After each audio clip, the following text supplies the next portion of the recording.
So, meron lang tayong konting tips, konting kaalaman. Meron tayong client dito. Kung makikita nyo naman, giba. So, wasang lahat. So, bakit ito nangyari? Pati water pump, leak. So, nag-start po yan sa water pump natin. Hindi na bantayan. So, nag-cause siya ng overheating or na-stress yung makina. Unti-unti pong kumapit yung block natin tsaka yung piston. Ayan.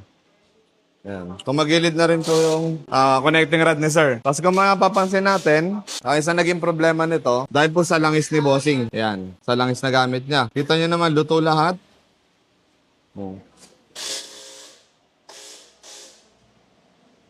Paano ng tinta, no? So ito sa inyo, may sasample ako sa inyo. Before kumakain si Sir Fox na langis, pag 1,100 na yung takbo ng motor niya, pero finales natin siya sa Torque lube, langis na malakas, 2,475 odo. Ito po yung naging outcome nung challenge natin. Ito yung langis ni Sir.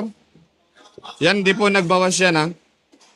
Sa 2,475, hindi siya nagbawas. So ito naman yung bago natin. Yan, yung bago nating torque. So ibe-versus natin yan dito. So, makikita nyo. Alright. Yan, malinis na malinis. Ito po yung torque lube natin ng 2,400 before kumakain siya ng langis. Pero, challenge natin yan. Medyo luma na rin yung motor ni sir. Ito po yung oil natin. Ganyan po pag legit. Mag-neutralize siya. Babalik yung performance ng oil. Kasi pag rinarab natin, dyan lumalabas yung mga additives ng oil natin or yung technology ng oil natin. Ito po yan. So yan, walang kadaya-daya. So ito naman po yung brand X natin. Tignan nyo, malinis yung kamay ko. Malinis yan. Ito yung brand X natin. Ow! My God. So para na po siyang pantato. Ayan, ito po yung langis na nasusunog. Pag nasusunog yung langis natin, dalawang bagay lang ang pwede kong sabihin dyan. Base 1 ang gamit na oil. Pangalawa, refine or peki po siya.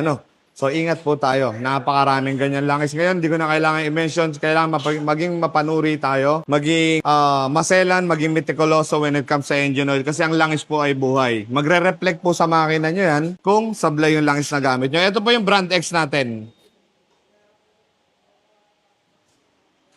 So, nakita nyo ng itim, sunog. Tapos, ito naman yung brand nyo natin. Ito yung hindi na gamit na langis. Yan. Yan yung torch. Ito po yan.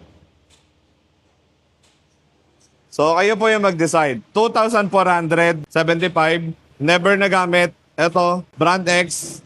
Yan yung nangyari sa makina. So, magre-reflect sa makina yan. Madaling sabing maganda, madaling sabing okay, madaling sabing legit, madaling punuin ng level, yung level natin ng kung ano-anong produkto o anong additives yan, anong technology. Pero palagi magre-reflect po sa makina yan. So, wala nang dapat pagtalunan. Ang sa akin lang dito, maging mapanuri, maging meticuloso when it comes sa engine oil kasi langis ay buhay. Kung gusto nyo maitawid yung motor nyo sa magandang hinaharap, gumamit po kayo ng magagandang brand na langis. So yun lang, this is Ryan at Torque Lube, langis na malakas. Ingat po lagi, lahat ng bagay na walang linisan, sa pagkasira po ang punta. Peace, keep safe everyone.